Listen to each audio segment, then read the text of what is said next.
Shavua Tov. Our Parshat Mishpatim, opens with a mitzvah that on one hand is the most fitting mitzvah that it could open with. On the other hand, it's the least fitting mitzvah it could open with. What do I mean? The mitzvah is that after 6 years, you have to let your Jewish slave go, to release your slave. On one hand, it's the most appropriate mitzvah because they just left Egypt after 210 years of slavery. The first commandment you should get is to free your slaves.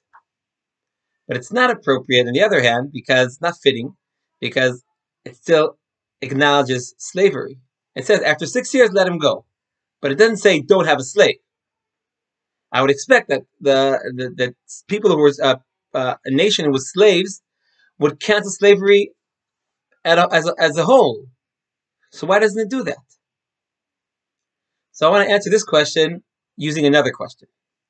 In the Agada, we open, one of the first things we say is that if we wouldn't leave Egypt, then us and our sons and our sons' sons and our sons' sons would still be slaves in Egypt till today. Now, is that true? If we wouldn't leave Egypt, we would still be slaves there? I don't know how many slaves are left in Egypt. Definitely not in the same amounts that they used to be. There's no pharaohs. So what does it mean that we would be slaves?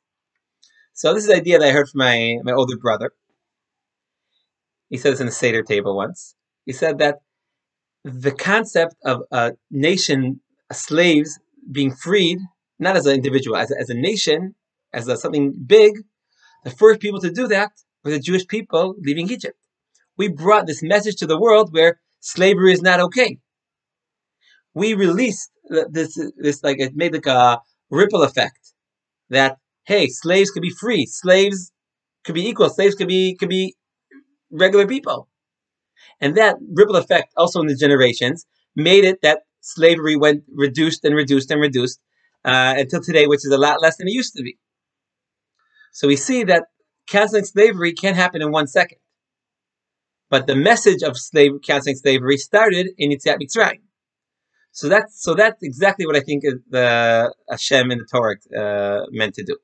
He knew that he couldn't come and say cancel slavery at once because it's too much in the culture. But to limit it and make it not useful, or to make it not for different purposes, then slavery from Am Yisrael will disappear, and then through a ripple effect, affect the world and the generations, and that's how we see slavery reduced to what it is today, which still has some way to go. Baruch Hashem, we're not at all close to where we used to be, but Meretz Hashem, slavery will disappear from the world, the whole world, and Bezrat Hashem, Bekarov. Shavua Tov.